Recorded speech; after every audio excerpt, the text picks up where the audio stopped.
Imagina el estruendo de 60 caballos galopando a toda velocidad, el polvo cegador elevándose en una arena colosal y la tensión de miles de extras conteniendo el aliento ante una de las mejores escenas jamás filmadas en la historia de la humanidad.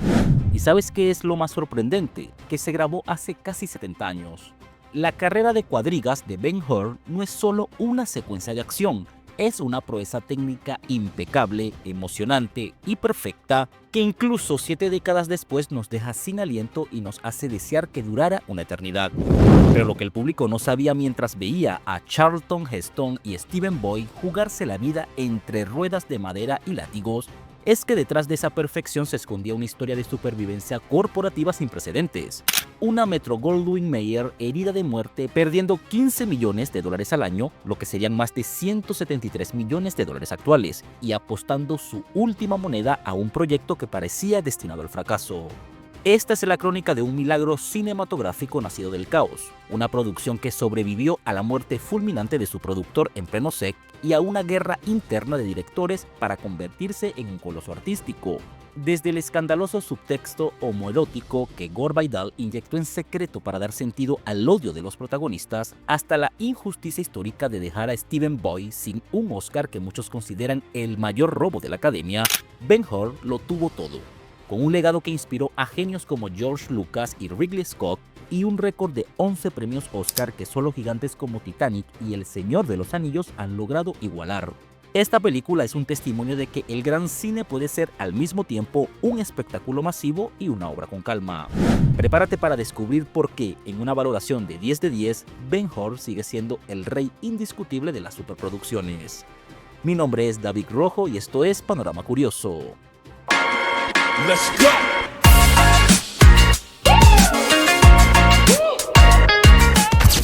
El legado de Lew Wallace y la sombra del silencio. La génesis de la versión de 1959 de Ben-Hur no puede comprenderse sin reconocer el inmenso peso cultural de su material de origen. La novela de 1880 de Lew Wallace, Ben-Hur, una historia de Cristo, que ya se había infiltrado profundamente en la psique colectiva de Occidente. Antes de que Charlton Heston empuñara las riendas, la historia había transitado con éxito por los escenarios teatrales y de manera más notable por la épica versión muda de 1925 producida por la propia Metro-Goldwyn-Mayer. Una película que definió el estándar de espectáculo visual de su era, pero que también dejó un historial de accidentes y muertes en el set. Para los ejecutivos de la década de 1950, regresar a este relato no era simplemente un ejercicio de nostalgia, sino un intento de invocar el prestigio perdido de un estudio que alguna vez fue el líder indiscutible de la industria, utilizando una propiedad intelectual que ya había demostrado su capacidad para cautivar a millones de personas a lo largo de décadas. Esta nueva producción debía ser algo más que una simple repetición. Debía ser la respuesta definitiva a un cambio de paradigma en el consumo de entretenimiento que amenazaba con convertir a los grandes palacios del cine en reliquias del pasado. Al inicio del proyecto, la dirección de NGN entendió que solo una narrativa que combinara la grandiosidad arquitectónica con la intimidad emocional de los encuentros con la figura de Cristo podría justificar la inmensa inversión requerida. Pero mientras los guionistas comenzaban a destilar las más de 500 páginas de la novela de Wallace, el estudio se enfrentaba a una realidad mucho más prosaica y aterradora que cualquier villano romano, la posibilidad inminente de la desaparición corporativa total. Sin embargo, el prestigio de las obras clásicas no era suficiente para pagar las deudas acumuladas y el rugido de león de NGN estaba a punto de apagarse en medio de la tormenta financiera más severa de su historia. El abismo financiero de un gigante herido. Para finales de 1957, Metro-Goldwyn-Mayer, el estudio más glamuroso de Hollywood, se encontraba al borde de la quiebra técnica, asfixiado por una combinación de factores externos y decisiones internas obsoletas. La implementación definitiva del decreto Paramount de 1948 había obligado a la compañía a desprenderse de sus rentables cadenas de cines, eliminando una fuente de ingresos garantizada y alterando para siempre el modelo de negocio vertical del sistema de estudios. A este golpe estructural se sumó la competencia feroz de la televisión, una tecnología entonces nueva y aterradora que estaba vaciando las salas de cine, mientras las familias preferían la comodidad gratuita de sus hogares frente a pantallas de apenas 16 pulgadas. La crisis era tan profunda que los ejecutivos se vieron obligados a buscar medidas desesperadas, viendo en la producción de una superproducción épica la única salida para salvar la empresa o destruirla definitivamente en el intento. Joseph Bogle, presidente de la empresa matriz Lowe's Inc., observó con envidia y esperanza el éxito masivo de los 10 mandamientos de la competencia y decidió que MGM necesitaba su propio milagro bíblico para traer de nuevo al público a las salas. Esta apuesta de todo o nada no fue recibida con entusiasmo unánime. Dentro de los pasillos de Culver City, la oposición interna era palpable, ya que muchos consideraban que gastar millones en un género que algunos consideraban agotado era un suicidio financiero acelerado. La situación en los pasillos de MGM era de pánico absoluto, con la empresa registrando pérdidas récord que amenazaban con cerrarla para siempre. El informe financiero fue devastador.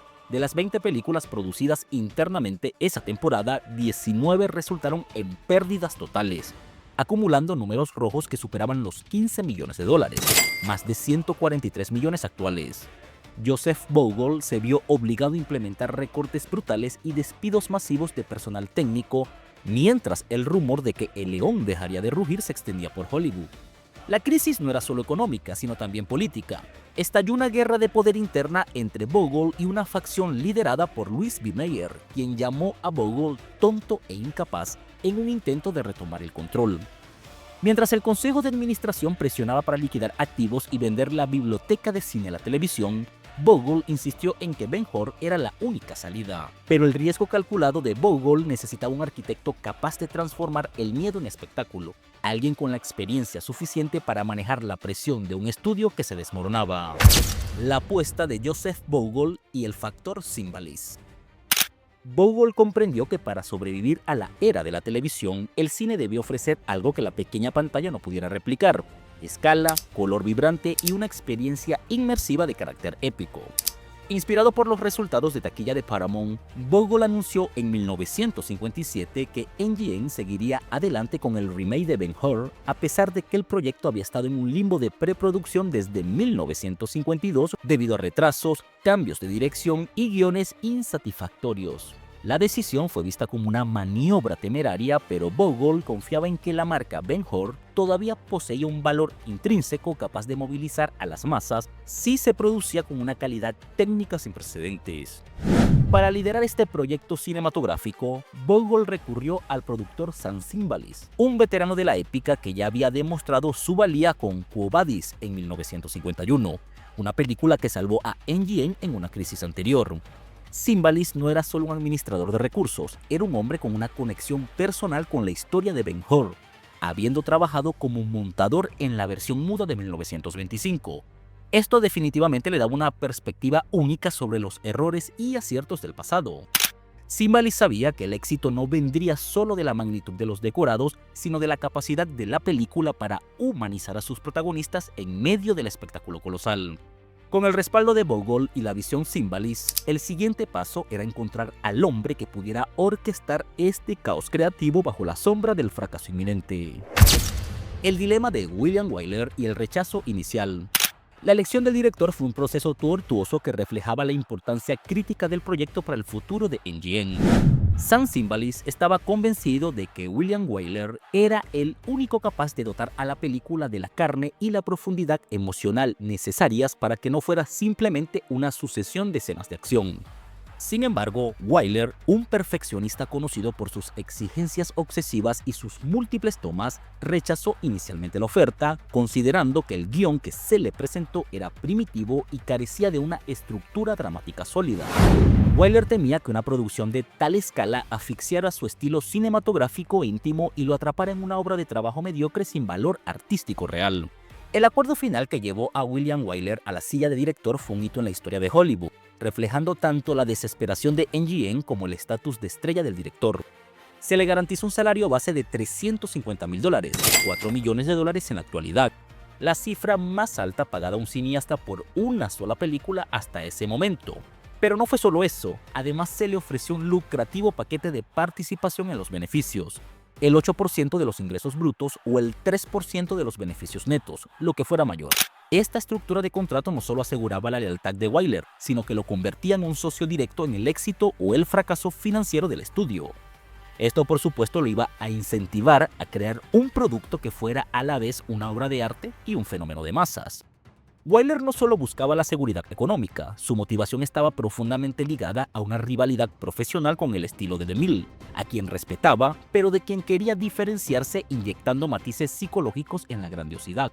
El director bromeaba a menudo diciendo que hacía falta un judío para hacer una buena película sobre Cristo, una declaración que reflejaba su intención de tratar el material religioso con una sensibilidad histórica y humana en lugar de una mera devoción hagiográfica. Con Wyler a bordo, el proyecto pasó de ser una dudosa operación de rescate a convertirse en el evento cinematográfico más esperado de la industria. Sin embargo, el tiempo corría en contra de MGM y los retrasos acumulados desde 1952 amenazaban con agotar la paciencia de los inversores antes de que la primera cámara comenzara a rodar. El laberinto del guión y la sombra de Carl Tumber. La base literaria sobre la cual William Wyler debía construir su visión era un guión escrito por Carl Tumber, que el director consideraba fundamentalmente insatisfactorio. Tumber había pasado años condensando la novela de Wallace, realizando cambios estructurales significativos como la eliminación de la trama secundaria del ejército judío secreto de Ben-Hur y la introducción temprana del personaje de Esther. A pesar de su trabajo diligente, Zimbalist y Wyler sentían que los diálogos eran demasiado modernos y que la relación entre Ben-Hur y Messala carecía de la tensión necesaria para sostener una película de casi 4 horas. Esta insatisfacción llevó a la contratación secreta y sucesiva de varios de los mejores escritores de la época para, entre comillas, arreglar el trabajo de Tumber sin que el sindicato de guionistas se alarmara demasiado por la acumulación de créditos. Figuras como Maxwell Anderson y S. M. Berman realizaron contribuciones menores, pero la estructura central seguía siendo un problema de difícil solución para Wyler. El director buscaba una elegancia verbal que estuviera a la altura de la escala visual, una búsqueda que eventualmente traería a la mesa a una de las voces más provocativas y controvertidas de la literatura estadounidense. La llegada de un nuevo colaborador al equipo de guionistas no solo cambiaría las palabras, sino que introduciría una subcapa de significado que el público general tardaría décadas en descubrir: la intervención de Gore Vidal y el subtexto homoerótico. En la primavera de 1958, con la producción ya instalada en Italia, Gore Vidal fue contratado para trabajar en el guión durante 3 meses, con el fin de resolver lo que Wyler consideraba una motivación insuficiente para la enemistad de los protagonistas. Vidal, quien poseía un conocimiento profundo de la historia clásica, propuso una solución radical que hoy es parte de la leyenda de la película. Sugirió que la intensidad del odio de Messala hacia Judah Ben-Hur solo podía explicarse si ambos hubieran sido amantes durante su adolescencia. Según el relato de Vidal, Wyler aceptó la idea con la condición de que el subtexto nunca fuera explícito, permitiendo que la tensión romántica reprimida alimentara la posterior explosión de violencia. Vidal afirmó haber discutido esta motivación con Stephen Boy, el actor que interpretaba a Messala, quien aceptó el desafío interpretativo. Pero Wyler prohibió terminantemente informarle a Charlton Heston, temiendo que el actor no pudiera manejar la sutileza del concepto. Heston en años posteriores negaría la existencia de tal subtexto, calificando las declaraciones de Vidal como una invención publicitaria para elevar su propio perfil. Independientemente de la veracidad absoluta de la anécdota de Vidal, su contribución a la estructura del primer acto, incluyendo la división de la reunión inicial en 2 escenas diferenciadas, proporcionó el peso dramático que Wyler necesitaba desesperadamente para iniciar el rodaje. Pero mientras los escritores luchaban por las palabras, el estudio se enfrentaba a la difícil tarea de encontrar al hombre que encarnaría la fe y la venganza en la pantalla. La búsqueda del héroe y el gran no de Paul Newman. El casting de Judah Ben-Hur fue uno de los procesos más frustrantes y públicos de la historia del cine, con casi todas las estrellas masculinas de primer nivel de la época rechazando el papel por diversas razones. Paul Newman fue uno de los candidatos más fuertes de Zimbalist, pero el actor declinó con humor, afirmando que no tenía las piernas adecuadas para usar una túnica después de su experiencia negativa en El Cáliz de Plata de 1954. Otros gigantes como Marlon Brando, Rock Hudson, Burt Lancaster y Tony Curtis también fueron considerados o se les ofreció el papel, pero el compromiso de casi un año en Italia y la sombra de la versión muda asustaron a muchos. Incluso Kirk Douglas estuvo en la carrera, pero su interés estaba condicionado a interpretar al protagonista, y cuando se le ofreció el papel de Messala, se sintió insultado y decidió desarrollar su propio proyecto épico, Spartacus, y esto como una forma de competencia directa con MGM. Esta falta de un protagonista de renombre mantuvo a la producción en un estado de nerviosismo constante, con Wyler negándose a comprometerse totalmente hasta encontrar a alguien que pudiera proyectar tanto la vulnerabilidad de un esclavo como la majestuosidad de un príncipe. El tiempo se agotaba y el costo de mantener a los equipos en Roma sin rodar estaba desangrando lo que quedaba de los activos de MGM. Finalmente, la respuesta no vendría de un nuevo descubrimiento, sino de una colaboración previa que ya había demostrado su solidez en las llanuras del oeste americano. Charlton Heston, de Moisés a Ben-Hur. La decisión final de contratar a Charlton Heston para el papel principal se basó en gran medida en su exitosa colaboración con William Wyler en Horizontes de Grandeza y su imponente presencia física en Los 10 Mandamientos de DeMille. Wyler confiaba en la disciplina de Heston y en su capacidad para soportar las extenuantes condiciones de rodaje que una producción de esta magnitud exigiría. Aunque Heston no era la primera opción de muchos ejecutivos, su compromiso absoluto con el personaje y su disposición a entrenar incansablemente para las secuencias de acción lo convirtieron en el ancla que el proyecto necesitaba para finalmente zarpar. Heston aceptó el papel consciente de que Ben-Hur definiría su carrera para siempre, entregándose a un régimen de preparación que incluía aprender a conducir una cuadriga y sumergirse en la espiritualidad del guión. Su relación con Wyler en el set fue descrita como profesional pero tensa, ya que el director apenas ofrecía elogios y se centraba obsesivamente en los detalles técnicos y narrativos.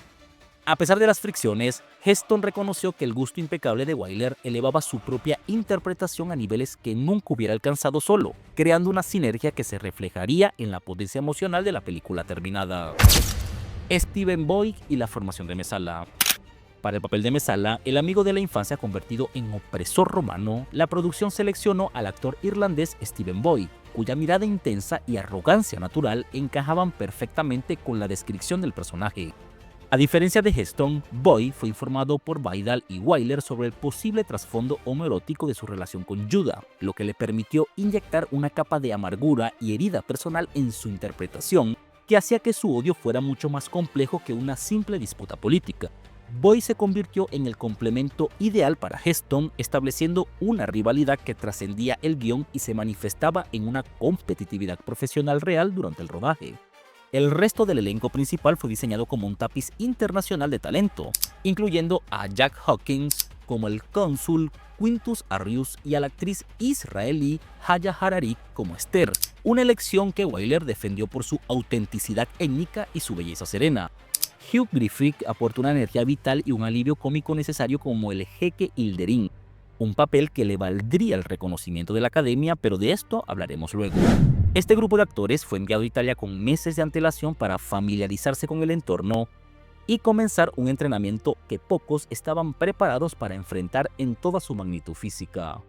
Con los rostros de la historia finalmente decididos, la producción se trasladó por completo a los estudios Cinecittà, transformando la capital italiana en el centro del universo cinematográfico. Cinecittà y el Hollywood sobre el Tíber. La decisión de rodar en Italia no fue solo artística, sino una necesidad fiscal para MGM, que tenía millones de dólares bloqueados en liras italianas que no podían ser repatriados debido a las leyes de divisas de la posguerra. Al gastar esos fondos en la infraestructura de Cinecittà, el estudio pudo financiar una escala de producción que hubiera sido prohibitiva en California, contratando a miles de artesanos locales y utilizando los vastos terrenos de los estudios a las afueras de Roma. Cinecittà se transformó en una metrópolis de yeso y madera, donde se construyeron más de 300 decorados individuales que ocupaban 140 acres de terreno, o lo que serían 84 campos de fútbol profesional.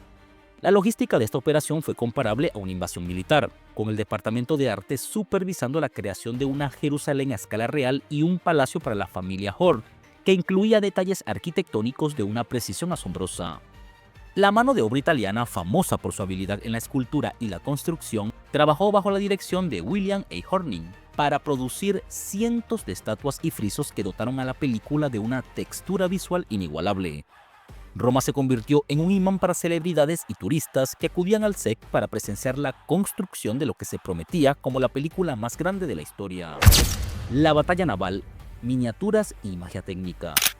Debido a los peligros inherentes de rodar en mar abierto y la dificultad de coordinar naves reales de gran tamaño, las secuencias de la batalla naval fueron encargadas al Departamento de Efectos Visuales de MGM en Culver City, bajo la dirección de A. Arnold Gillespie, Se construyeron modelos a escala de las galeras romanas y macedonias, equipados con sistemas internos que permitían el movimiento coordinado de los remos y cubiertas pobladas por figuras de goma con esqueletos de alambre. El realismo de estas miniaturas se lograba mediante técnicas de filmación de alta velocidad, capturando el movimiento del agua a 72 fotogramas por segundo para darle un peso y una escala creíbles en la pantalla. La planificación de estas escenas fue de una precisión matemática, utilizando esquemas detallados para la colocación de cada nave radiocontrolada y cables sumergidos que guiaban las colisiones. Para reducir costos, muchas de las galeras fueron repintadas y modificadas para representar tanto a la flota romana como a la pirata, optimizando el uso de los modelos más caros. Estas secuencias, que culminaban con el hundimiento de la nave de Arrio, costaron más de $440.000, lo que serían más de 5 millones actuales, y demostraron que la artesanía tradicional de Hollywood podía igualar la escala de los decorados reales en Roma. La combinación del drama claustrofóbico de los esclavos en el interior de la galera real con el espectáculo visual de las miniaturas en el exterior creó una de las secuencias más memorables del cine épico. Y mientras los modelos se hundían en los tanques de NGN, en Roma se estaba nivelando el terreno para lo que se convertiría en el mayor set de la historia del cine: la ingeniería del Circo de Antioquia. La arena para la carrera de cuadrigas fue en su momento el decorado individual más masivo jamás construido, cubriendo 18 acres de terreno y requiriendo un año de trabajo continuo por parte de 1000 obreros. La estructura es una réplica exacta de un estadio romano real a las afueras de Jerusalén. Contaba con muros de 5 pisos de altura decorados con estatuas colosales que rodeaban una pista de 610 metros o 6 campos de fútbol. Para la superficie de la pista, la producción importó 36.000 toneladas de arena blanca especial de México, elegida tras pruebas exhaustivas para asegurar que fuera lo suficientemente suave para los caballos, pero lo suficiente firme para las ruedas de las cuadrigas. El costo de construir este monumento al espectáculo ascendió a $1 billón, lo que serían 11.5 millones en la actualidad, una cifra astronómica para la época, que reflejaba la importancia central de la secuencia en la narrativa de la película. Wyler exigió que se construyeran 2 pistas idénticas, una destinada exclusivamente al rodaje principal y otra fuera de la vista de las cámaras, donde los caballos y conductores pudieran entrenar y ensayar las maniobras de riesgo. La construcción de la espina, el muro central con sus estatuas de más de 12 metros de altura, fue un desafío de ingeniería que requirió una base sólida de madera y yeso capaz de resistir el impacto accidental de las naves en movimiento. Con el escenario listo, el siguiente paso era reunir a los atletas cuadrúpedos y a los hombres dispuestos a arriesgar sus vidas en una danza de velocidad y polvo. El ejército de caballos y el entrenamiento de élite. Para la gran carrera se importaron 78 caballos de raza andaluza y lipizzaná, seleccionados en Yugoslavia y Sicilia por su fuerza, temperamento y elegancia visual. Bajo la supervisión del legendario coordinador de acrobacias, Jackie McCannack, los animales fueron divididos en equipos de 4 cuadrigas y sometidos a un riguroso entrenamiento de 4 meses para acostumbrarse al ruido de las multitudes y al movimiento de las cámaras de 65. Los caballos blancos utilizados por Ben-Hur fueron entrenados específicamente para responder a señales sutiles, mientras que los caballos negros de Mesala fueron elegidos por su apariencia intimidante en pantalla. Un dato muy importante es que, a diferencia de la película de 1925, durante cuya realización se informó que murieron al menos 100 caballos, el director Wyler le pidió encarecidamente a Cana que garantizara la seguridad de los animales, y realmente lo hizo, pues ningún caballo resultó herido durante el rodaje de la secuencia de la carrera de carros. Charlton Heston y Stephen Boyd también tuvieron que dedicar semanas a aprender el arte de la conducción de cuadrigas, una tarea peligrosa que requería una fuerza física inmensa para controlar a 4 caballos al galope. Heston, aunque era un jinete experimentado, recordó que las primeras veces que intentó manejar el equipo se sintió completamente sobrepasado por la inercia de los animales, llegando a ser arrojado de su posición en una ocasión. Se construyeron 18 cuadrigas en total, la mitad de ellas destinadas a los ensayos y tomas de primer plano, todas equipadas con medidas de seguridad discretas como frenos hidráulicos.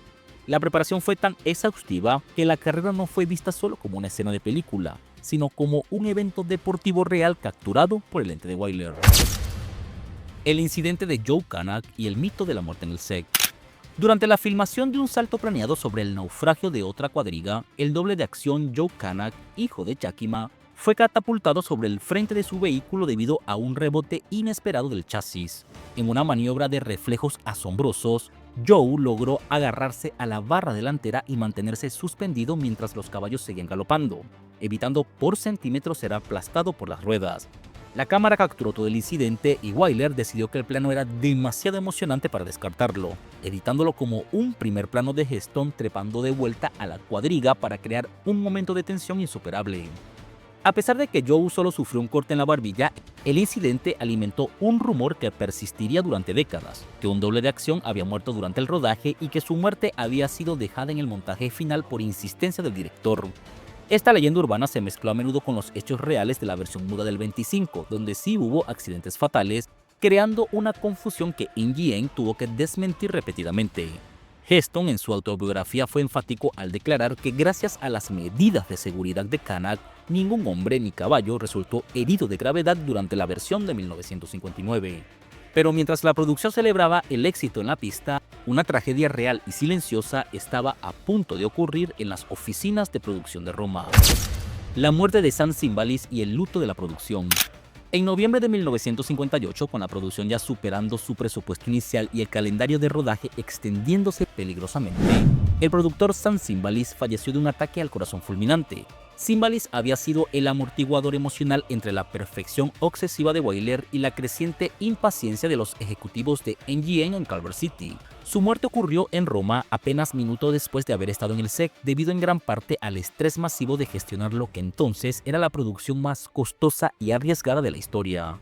La pérdida de Cymballis dejó un vacío de liderazgo crítico. Wyler quedó devastado sintiendo que había perdido a su único aliado verdadero en la lucha contra la burocracia del estudio. NGN, alarmada por la desaparición de su hombre de confianza, consideró brevemente suspender el proyecto, pero la magnitud de la inversión ya realizada hacía que retroceder fuera imposible. Cymballis recibiría póstumamente el Oscar a la mejor película, convirtiéndose en el único productor en la historia en ser honrado de esta manera tras su fallecimiento en el fragor de la creación. El marketing de los 14 millones de dólares. NGN invirtió la cifra récord de 14.7 millones, lo que serían más de 163 millones de dólares en la actualidad solo en la campaña de promoción de Ben-Hur, una suma que rivalizaba con el propio costo de la producción de la película, que costó 15 millones. La estrategia consistió en crear una sensación de evento nacional, utilizando la radio, la televisión y la prensa escrita para saturar el mercado meses antes del estreno. Se establecieron acuerdos de comercialización sin precedentes que iban desde juguetes y caramelos hasta líneas de ropa y perfumes inspirados en la estética de la película. Uno de los aspectos más curiosos de esta campaña fue la creación de productos domésticos como las toallas de baño Ben-Hur y Ben-His, un juego de palabras que demostraba la ubicuidad de la marca en la cultura popular. Este enfoque pionero en la promoción comercial no solo ayudó a recuperar la inversión inicial, sino que sentó las bases para el modelo de negocios que las superproducciones modernas seguirían décadas después. El objetivo era claro: Ben-Hur debía ser ineludible para cualquier ciudadano estadounidense. La expectación creada fue tal que el estreno en Nueva York se convirtió en el evento social más importante de la década para la industria del cine. El estreno en Broadway y el rugido de la salvación. El 18 de noviembre de 1959, Ben-Hur se estrenó en el Teatro Estatal de Lowe de Broadway ante una audiencia que incluía a los nombres más poderosos de Hollywood y de la política nacional. La respuesta fue una ovación que parecía no terminar nunca. La crítica fue unánime al calificarla como una obra maestra que justificaba cada centavo de su inmenso presupuesto. En su primer año, la película se convirtió en la más taquillera de 1959 y en la segunda más rentable de la historia hasta ese momento, solo por detrás de Lo que el viento se llevó. El éxito financiero fue inmediato. Durante su estreno inicial recaudó 37 millones de dólares, que hoy serían más de 411 millones de dólares, y dejó un beneficio neto de 20 millones, lo que serían más de 220 millones y medio de dólares, que alejó definitivamente el fantasma de la bancarrota de MGM. Joseph Bogle pudo finalmente respirar tranquilo sabiendo que su apuesta temeraria había salvado no solo al estudio, sino a miles de puestos de trabajo en la industria. La película se proyectó en el formato de gira promocional, con asientos reservados y programas de mano de lujo, elevando la experiencia de ir al cine a la categoría de gala teatral. En total, la película recaudó la increíble suma de 147 millones de dólares en todo el mundo, lo que actualmente serían 1.635 millones de dólares, lo que la ubica entre las películas más taquilleras de toda la historia. Incluso estaría compitiendo con Avatar: El camino del agua en éxito comercial. Pero el éxito comercial era solo el preludio del reconocimiento histórico que la Academia estaba a punto de otorgarle. La noche de los 11 Oscar y el récord histórico. La ceremonia de los premios de la Academia de 1960 se convirtieron en una coronación triunfal para Ben-Hur, que llegó con 12 nominaciones y arrasó en casi todas las categorías. La película ganó un récord de 11 estatuillas, incluyendo Mejor Película, Mejor Director para William Wyler y Mejor Actor para Charlton Heston. Este récord de victoria se mantendría imbatido durante 38 años, consolidando a la película como el mayor logro técnico y artístico de su generación. Wyler, al recibir su tercer Oscar como director, bromeó con su habitual cinismo sobre las dificultades de la producción, pero reconoció que el resultado final era la culminación de su carrera. La única derrota de la noche fue en la categoría de Mejor Guión Adaptado, un resultado que muchos atribuyeron a la animosidad que Wyler había generado contra Carl Thunberg durante la disputa por los créditos del guión. A pesar de ello, la película salió de la ceremonia como el coloso indiscutible de Hollywood. Sin embargo, detrás de la cifra récord, la noche dejó una cicatriz de controversia que muchos críticos califican hoy como uno de los mayores robos de la historia de los premios debido a la omisión de Steven Boyd. Para gran parte de la crítica y del público, resultó incomprensible e injusto que Boyd no recibiera siquiera una nominación por su visceral interpretación de Messala, a pesar de haber ganado el Globo de Oro por el mismo papel. Mientras que Hugh Griffith se alzaba con el Oscar a Mejor Actor de Reparto por su jeque Ilderín, en lo que se consideró un premio a su versatilidad y alivio cómico, la omisión de Boyd fue atribuida por algunos al polémico subtexto homoerótico de su personaje que habría incomodado a los votantes más conservadores de la Academia. Este desaire, sumado a la derrota en la categoría de guión adaptado debido a las disputas de créditos, demostró que ni el éxito más abrumador podía silenciar las tensiones de la industria.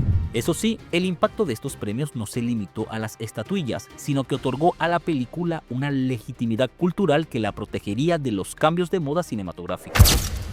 El legado de Ben-Hur en el diseño de producción. La escala y el detalle de los decorados establecieron un nuevo estándar de oro para el diseño de producción que influiría en cineastas durante décadas. Ridley Scott, al preparar Gladiador en el año 2000, citó a la película de Wyler como su principal referencia visual, estudiando la arquitectura y la logística de las escenas de masas para capturar la textura del Imperio Romano. La autenticidad física de la construcción en Cinecittà permitió una inmersión que el CGI moderno a menudo lucha por replicar, dotando a la película de una permanencia visual que no ha envejecido. El departamento de arte no solo construyó edificios, sino que creó todo un ecosistema de accesorios, desde monedas y vajillas hasta armas y carruajes, fabricando más de 1 millón de objetos individuales. Esta dedicación al detalle es lo que permite que Ben-Hur siga pareciendo una producción de miles de millones de dólares, incluso en la era digital. La película demostró que el espectáculo, cuando se apoya en una base de artesanía sólida, puede trascender su tiempo. El canto de cisne de los grandes estudios. Ben-Hur representó el cenit y al mismo tiempo el inicio del fin del sistema de estudios tradicional de Hollywood, una forma de producir cine que dependía de una infraestructura masiva y centralizada que pronto sería desmantelada. Ningún estudio volvería a intentar una producción de tal magnitud física sin arriesgarse a una quiebra total, como descubriría Fox poco después con Cleopatra, video que te dejaremos al final. La película fue el último gran éxito de una era donde el poder del productor y el control absoluto del set permitían crear mundos enteros desde cero.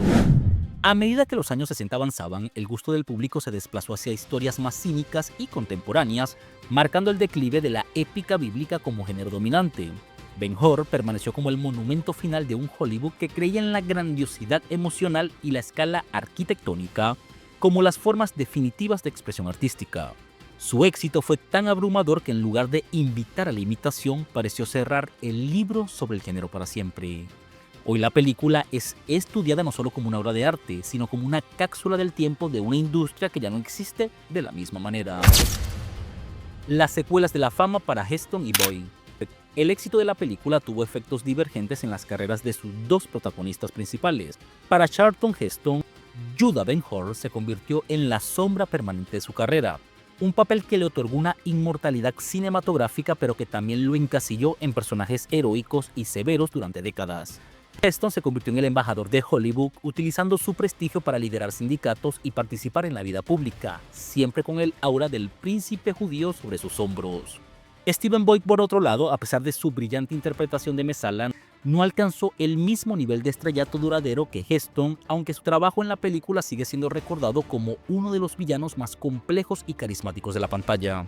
La química entre ambos, nacida de una mezcla de respeto y competencia feroz en el set, fue algo que nunca pudieron replicar en proyectos posteriores. Ambos actores quedaron unidos para siempre por esos 9 minutos de carrera en la arena de Antioquia. La película los elevó a un estatus mítico, pero también les recordó que ningún éxito posterior podría igualar la magnitud de lo que lograron en Roma bajo la dirección de Wyler. Ben-Hur y la tecnología del futuro. La herencia técnica de Ben-Hur sigue viva en las innovaciones de la industria moderna. El formato de la cámara 65 y el uso de lentes de 70 experimentaron un renacimiento décadas después, cuando directores como Christopher Nolan o Quentin Tarantino buscaron recuperar la textura y la escala que Wyler popularizó en el 59. La búsqueda de la imagen perfecta que llevó a MGM a gastar una fortuna en ópticas Mitchell sentó las bases para el cine de alta definición actual. Incluso los métodos de marketing y acuerdos comerciales pioneros de la película son ahora el estándar en la industria de los blockbusters modernos, donde el éxito se mide tanto por la venta de entradas como por el impacto en la cultura de consumo. Ben-Hur demostró que una película podía ser una marca global, un concepto que estudios como Disney han llevado a su máxima expresión en el siglo XXI. La visión de Joseph Vogel de que el cine debía ser una excursión y un evento social sigue siendo el pilar central de las grandes producciones contemporáneas. Lo que comenzó como una apuesta desesperada de un estudio en crisis terminó definiendo la gramática económica y técnica del cine moderno. Mi opinión sobre la película: una historia que se debe ver por lo menos una vez en la vida. A pesar de su imponente duración de casi 4 horas, Ben-Hur logra la proeza de que el tiempo parezca andar deprisa, consumiéndose con una facilidad pasmosa gracias al ritmo narrativo magistral. Gran parte de este mérito reside en las actuaciones, que se alejan de la teatralidad exagerada de otras épicas bíblicas para abrazar un realismo profundo y humano. Los efectos especiales, impactantes incluso para los estándares actuales, dotan a cada escena de una fisicidad que sumerge al espectador por completo en la antigua Roma. La carrera de caballos es sin duda la joya de la corona, una secuencia impecable, perfecta y emocionante que deja sin aliento a cualquier espectador. Es posible que sea de las mejores escenas que he visto en mi vida, y que se haya grabado hace casi 7 décadas le da más impacto. Es tan intensa y está tan bien rodada que uno desearía que durara mucho más que sus ya legendarios 9 minutos. La combinación de la tensión real entre los aurigas, el estruendo de los cascos y la claridad visual del formato la convierte en una de las escenas más emocionantes jamás filmadas. La película maneja un equilibrio perfecto entre la tragedia y el alivio, destacando el tono cómico y vital que aporta el Heckle Derin, quien rompe la solemnidad con una frescura inolvidable. Este dinamismo permite que el largo viaje de Judah Ben-Hur, desde la opulencia hasta la esclavitud y su eventual redención, se sienta como una experiencia completa y satisfactoria. El cierre del villano Mesala es tan brutal como necesario, cerrando un arco de amistad y odio que es el motor emocional de toda la obra. Es precisamente esta capacidad de mezclar el gran espectáculo con una narrativa humana tan sólida lo que justifica su lugar en el Olimpo del cine. Y no es casualidad que Ben-Hur comparta el trono de los premios Oscar únicamente con Titanic y El Señor de los Anillos, El Retorno del Rey, siendo las únicas 3 películas en alcanzar la cifra de 11 estatuillas. Si hubiera que darle una valoración definitiva a este coloso, sería sin ninguna duda un 10 de 10. Es larga, eso sí, si la vas a ver, que sea un domingo o en un momento que realmente tengas tiempo libre para disfrutarla. Es de esas cosas que uno disfruta en un mundo donde lo corto, rápido y fugaz es la nueva norma de la modernidad. Conclusión: la inmortalidad del coloso de MGM. Al final de este recorrido nos queda claro que Ben-Hur del 59 no fue solo una película, sino un acto de voluntad colectiva de una industria que se negaba a morir. Fue la respuesta definitiva de Hollywood a la crisis, un monumento de $15 millones que demostró que el cine podía ser a la vez un espectáculo masivo y una obra de arte íntima. La película salvó a MGM, batió todos los récords de premios y dejó una huella que todavía hoy podemos ver en directores como George Lucas o Ridley Scott. La odisea, que comenzó con un estudio al borde de la quiebra y un director reacio, terminó con un triunfo que sigue inspirando a millones de personas. Mientras existan espectadores que se emocionen con el estruendo de la carrera de cuadrigas o se conmuevan con el perdón final de Judah Ben-Hur, la obra de William Wyler y Sam Cimbalist seguirá viva. Es y seguirá siendo el coloso indiscutible de la historia del cine, el rugido final de un león que, cuando más herido estaba, demostró que era el verdadero rey de la selva cinematográfica. ¿Y tú qué opinas? Recuerda que si te gusta este tipo de contenido, dándole me gusta, comentando y suscribiéndote nos ayudas un montón y realmente estaremos muy agradecidos contigo. Acá te dejo un video que según YouTube es ideal para ti. Bueno, esto es todo por ahora, hasta la próxima.